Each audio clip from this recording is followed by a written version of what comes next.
Bonjour à tous et bienvenue dans Cappuccino et Croissant. Aujourd'hui, on s'attaque à un sujet croustillant, sucré mais artificiellement rehaussé, comme un croissant industriel. Les influenceurs et leurs jeux de miroir bien lustrés sur les réseaux sociaux.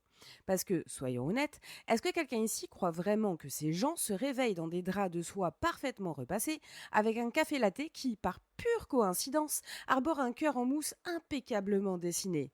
Non? Ah, bon, déjà on progresse. Pour cet épisode, on va se pencher sur ce qu'il y a de plus fascinant et de plus irritant dans cet univers, le grand spectacle des publicités déguisées. Parce que ces posts qui vendent la dernière paire de baskets en édition limitée ou la nouvelle crème hydratante essentielle pour un glow surnaturel ne sont pas de simples partages du cœur avec leur famille de followers. Non, c'est du marketing de haut vol, planifié, scénarisé et calibré pour toucher pile là où ça fait mal, au portefeuille bien sûr. Et histoire d'ajouter un petit peu de piment, on va aussi parler du rôle sournois de nos biais cognitifs. Oui, ces petits mécanismes qui nous poussent à voir ce type de contenu différemment d'une pub TV en bonne et due forme. Là où on se méfie d'une réclame de parfum entre deux émissions, sur Instagram ou TikTok, nos défenses sont endormies par la familiarité, l'impression de proximité. En 2024, une récente étude de Hype Auditor nous rappelle que plus de 65% des contenus sponsorisés sont à peine signalés comme tels, faisant du pub ou pas pub un vrai casse-tête pour les consommateurs.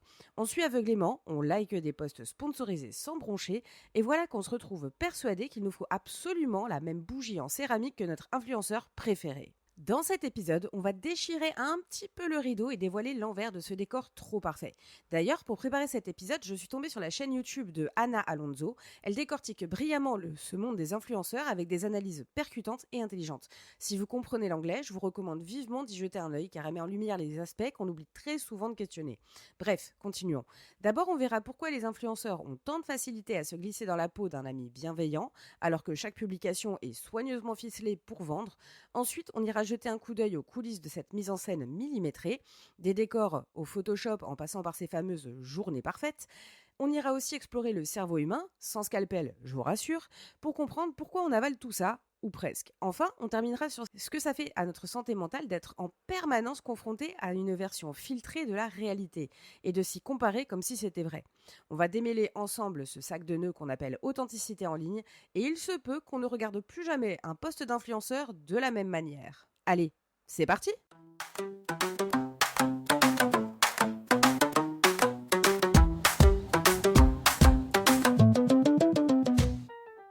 Allons dans le vif du sujet, la publicité déguisée, celle qui se glisse discrètement dans les feeds en faisant croire à un partage authentique. On le sait bien, tout le monde se doute que ces influenceurs ne vivent pas uniquement de café mousseux et de déjeuners bien cadrés. Mais pourquoi, même en sachant ça, on continue de cliquer, d'aimer, voire d'acheter? Cette question mérite d'être décryptée en détail avec l'aide d'études et d'exemples actuels qui montrent à quel point ces stratégies sont omniprésentes et diablement efficaces. Pour comprendre le phénomène, il faut d'abord jeter un œil au biais cognitif. Parmi les plus influents, on trouve le biais de familiarité. Ce biais repose sur le fait que plus on est exposé à quelque chose, plus on le trouve digne de confiance. Et dans le cas des influenceurs, c'est simple. Ils deviennent rapidement des figures familières. Une étude de l'université de Stanford de 2023 révèle que 68% des abonnés réguliers perçoivent leurs influenceurs favoris comme des vrais amis virtuels, des gens fiables. Ce sentiment de proximité les pousse à oublier, ou du moins minimiser, l'aspect commercial de chaque poste. On aime penser qu'on suit une personne, alors qu'on suit aussi une marque. Cette ligne est d'ailleurs habilement entretenue par les créateurs de contenu eux-mêmes, qui ne se privent pas de partager leur petit déjeuner, leur routine de soins, jusqu'au moindre détail de leur vie quotidienne. Tout, bien sûr, sauf les coups de fil avec les sponsors. Prenons un exemple concret. Chiara Ferragni, influenceuse italienne qui combine vie de famille, glamour et marque de luxe. Dans un post apparemment banal, elle peut montrer son fils jouant dans la cuisine et ce n'est qu'en scrutant le décor qu'on repère la cafetière de marque, le mixeur dernier cri, tout placé bien en évidence. Le post semble innocent, mais chaque élément a été pensé. En un seul cliché, elle capte l'attention de milliers de fans et accessoirement met en avant plusieurs marques.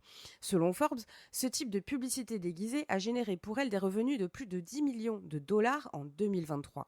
Ensuite, il y a le biais d'attribution. Ce biais fait qu'on attribue certaines qualités aux produits simplement parce qu'on les associe à la personnalité de l'influenceur. On se dit par exemple que cette crème hydratante est vraiment géniale parce que X ou Y l'utilise. Une enquête menée par The Guardian en 2024 a montré que 76% des jeunes de 16 à 25 ans associent la qualité d'un produit à la notoriété de l'influenceur qui le recommande, et non à ses caractéristiques réelles. En d'autres termes, si Kim Kardashian recommande un shampoing, c'est qu'il doit être incroyable. Et peu importe les ingrédients ou les vraies performances du produit, l'image de l'influenceur suffit à convaincre.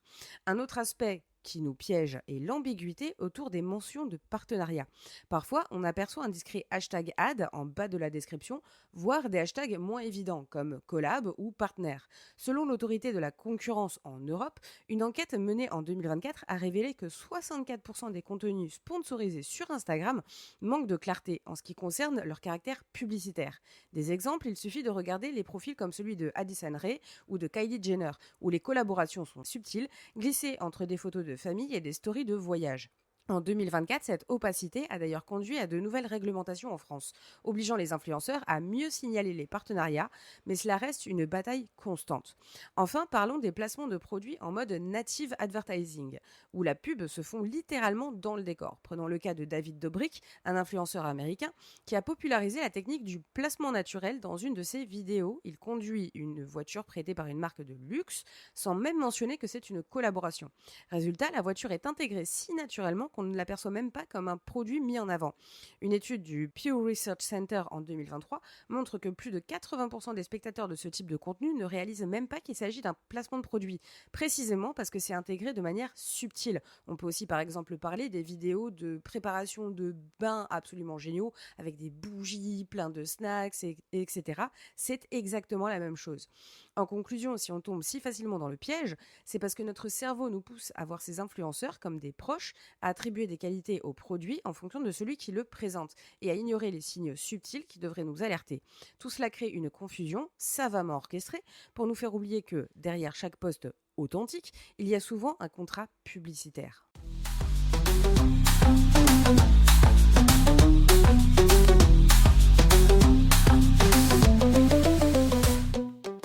Passons maintenant à la pièce maîtresse de cette grande mascarade, la mise en scène, cette illusion soigneusement montée pour nous faire croire que tout est authentique, quand rien ne l'est.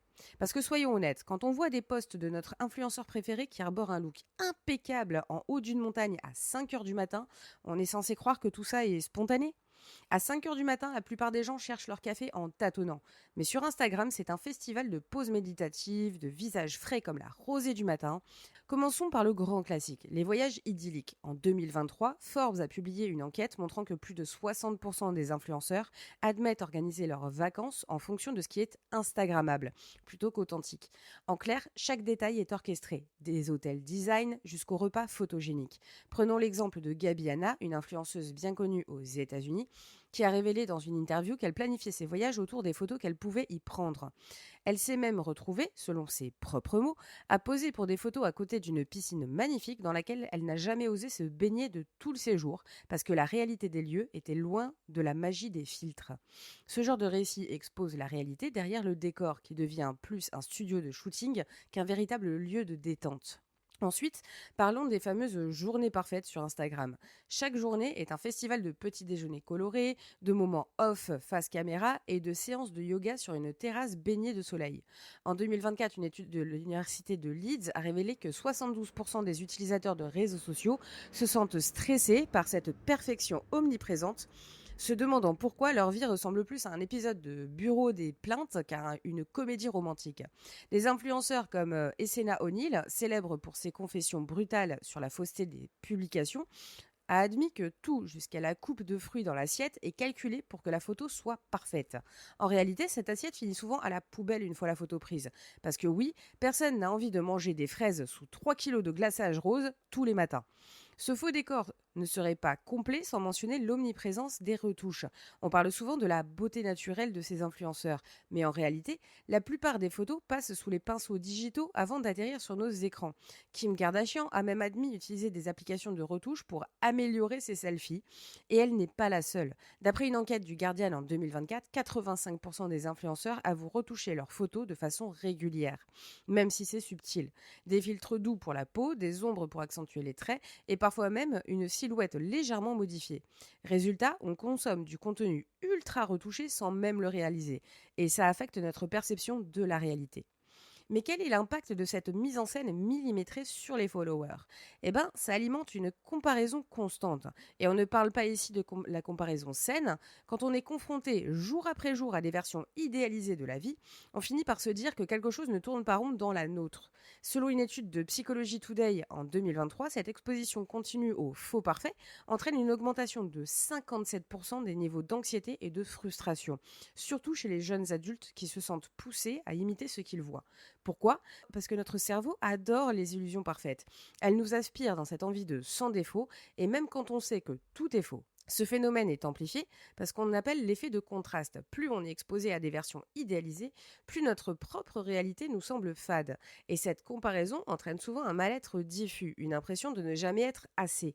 En somme, cette mise en scène ne se contente pas de vendre un produit, elle vend un idéal. Mais cet idéal est hors de portée car il n'existe pas. Et tout cela contribue à créer une culture où chaque moment de vie doit être scénarisé, retouché, amélioré pour atteindre la perfection. La prochaine fois que vous verrez un poste parfait, souvenez-vous que derrière, il y a des heures de mise en scène, des retouches et un gros soupçon de faux.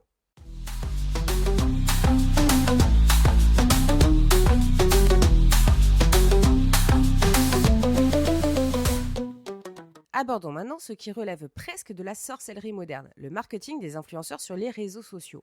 Parce qu'il faut bien l'admettre, ces stars de l'écran maîtrisent l'art de nous faire croire qu'on est comme en famille. Sauf que, surprise, c'est un business, pas une cousinade. Et derrière chaque team ou commu se cache une mécanique bien huilée pour que vous restiez accrochés et prêts à acheter dès qu'ils disent go. Commençons par cette fameuse technique de storytelling personnel. Vous savez, ce moment où l'influenceur se filme au réveil, encore ébouriffé et mal réveillé, pour parler de ses galères du quotidien. Cette proximité apparente donne l'illusion qu'on est dans leur cercle intime, qu'on partage les mêmes déboires. Prenons l'exemple de Lena Situation, même si je l'aime bien, qui documente chaque détail de sa vie avec humour et sincérité, en apparence. Elle partage des anecdotes, des doutes, ses voyages, et ce style de narration fonctionne puisqu'il humanise l'influenceur et nous rend attachés à sa personnalité. Selon une étude d'HubSpot de 2023, les influenceurs qui utilisent le storytelling personnel augmentent de 35% l'engagement de leur communauté. Peut-être que je devrais m'y mettre. Parce que oui, quand on suit quelqu'un qui nous ressemble en vrai, on se sent un peu concerné, au point d'acheter le produit qu'il conseille pour se sentir plus proche de lui ou d'elle. Mais ce n'est pas tout. Ils utilisent aussi des méthodes qui stimulent directement notre fear of missing out, le FOMO, ce fameux syndrome de la peur de rater quelque chose. On le voit à chaque lancement de produit, de marques ou même de collections capsules, souvent accompagnées de slogans comme 24 heures seulement ou quantité limitée. Des études montrent que 60% des achats impulsifs en ligne sont motivés par ce sentiment d'urgence. Les marques et les influenceurs le savent bien. Rien ne pousse à l'achat plus efficacement que la peur de passer à côté de l'affaire du siècle. Prenons le cas de Kylie Jenner et de sa collection de maquillage il y a quelques années. Les produits en édition limitée s'arrachaient dès leur sortie, souvent à cause de cette urgence orchestrée. Selon The Wall Street Journal, en 2023, la marque de Kylie Jenner a réalisé 70% de ses ventes annuelles en moins de 48 heures grâce à des campagnes intensives de FOMO. Résultat, on se sent obligé d'acheter pour être dans le coup, même si notre tiroir déborde déjà de produits similaires. Et puis, il y a cette technique tellement répandue qu'on n'y pense même plus. L'utilisation des sondages, des questions et des interactions en story. Ces petits questionnaires hyper spontanés nous demandent si on préfère l'option A ou l'option B, s'ils doivent porter ce look ou celui-là pour notre plaisir. Ils ne sont pas anodins. Ils créent un sentiment d'implication, nous faisant croire que notre avis compte, alors que tout est orchestré pour maximiser l'engagement. Instagram, dans un rapport interne de 2024, a révélé que les stories avec un sondage génèrent 40% de vues en plus. Et on comprend pourquoi. On se sent partie prenante de leur vie, un peu comme si notre vote dans leur choix de look étaient indispensables à la marche de l'univers.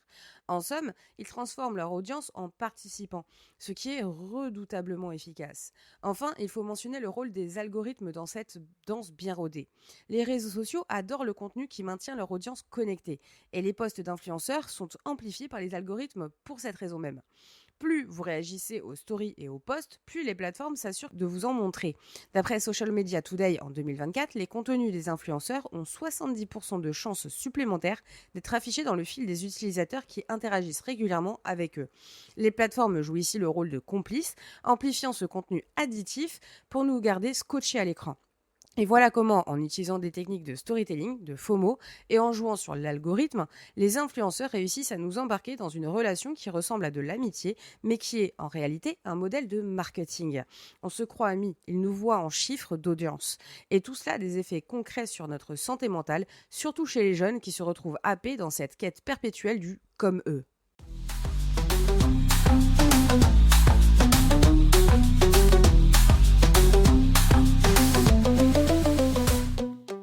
Voyons en profondeur l'impact psychologique des réseaux sociaux. Et disons-le, la réalité n'est pas aussi instagrammable qu'on pourrait le croire.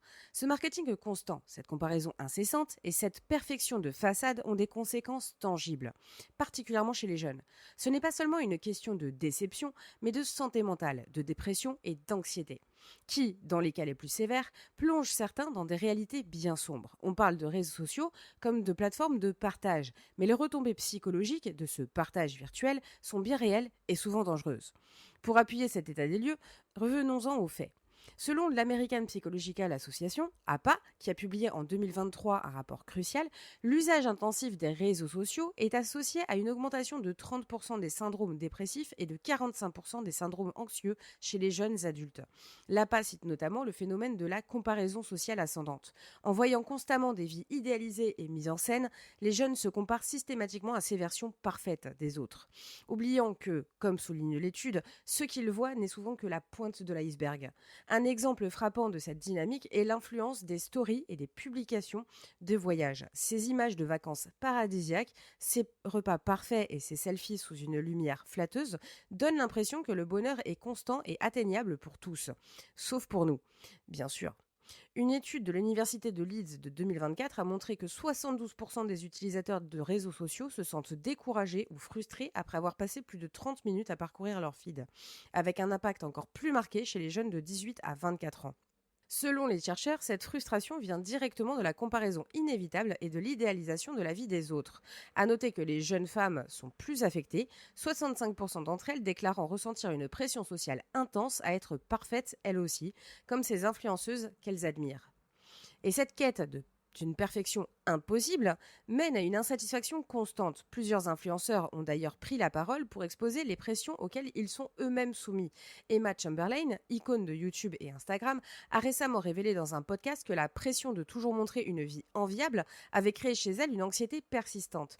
Elle explique notamment que, même en sachant que tout n'est qu'illusion, cette façade finit par affecter son propre bien-être. Je me suis dit que je devais toujours sourire, toujours avoir l'air heureuse alors que je suis humaine. Et la plupart du temps, c'est de l'automatisation, confie-t-elle. Ce n'est pas la seule. Des témoignages d'influenceurs de moindre envergure révèlent la même pression d'incarner ce que l'on pourrait appeler la vie parfaite. Le paradoxe est que cette fausse perfection finit par affecter non seulement le public, mais aussi les créateurs eux-mêmes piégés dans leur propre décor. L'un des impacts les plus profonds de cette exposition constante est le besoin de validation sociale. Dans une enquête européenne de 2023, l'Union européenne pour la santé mentale a constaté que les jeunes utilisateurs de réseaux sociaux ressentent un besoin constant de validation numérique, à tel point que la majorité d'entre eux, 57%, se connectent toutes les heures pour vérifier leurs notifications. Le like est devenu une unité de mesure de la valeur personnelle, conduisant à une quête perpétuelle de reconnaissance virtuelle qui, paradoxalement, n'apporte qu'une satisfaction fugace. Jean Twenge, psychologue et auteur, a même qualifié ce phénomène de dopamine instantanée, en référence à la gratification rapide mais éphémère que procurent les interactions en ligne. Cette quête de validation fragilise l'estime de soi des jeunes, les rendant particulièrement sensibles aux critiques et aux moqueries en ligne, à tel point que l'on parle aujourd'hui d'une véritable crise de santé mentale chez les utilisateurs intensifs. Ce besoin de validation et cette quête de la perfection ne sont pas sans conséquences. Elles aggravent les symptômes d'anxiété, de dépression et de stress chronique. En France, l'Observatoire de la santé mentale a publié en 2024 un rapport inquiétant sur l'augmentation de 42% des syndromes anxieux chez les jeunes depuis 2020, directement liés à l'usage intensif des réseaux. Le rapport mentionne également que la pression de performer sur ces plateformes pousse certains utilisateurs à envisager des interventions esthétiques précoces pour ressembler davantage au filtre, le fameux effet Snapchat. Un phénomène où les jeunes veulent ressembler à leurs selfies filtrés est aujourd'hui devenu une préoccupation pour de nombreux spécialistes en santé mentale. Ce besoin de tout partager, de tout embellir, laisse des séquelles profondes. Ce marketing insidieux crée une culture où l'ordinaire n'est plus acceptable, où chaque détail de la vie doit être embelli et où les petits moments ne valent plus qu'à être mis en scène. La conséquence, une culture de la fausse perfection où il est devenu impossible de se sentir satisfait de sa vie réelle, de ces moments simples et parfois imparfaits. Ce modèle construit autour d'illusions et de mise en scène calculée finit par enfermer des millions d'utilisateurs dans une course effrénée au toujours mieux. Le débat qu'on aura plus tard, c'est est-ce que c'est pire ou moins pire que le toujours plus stupide?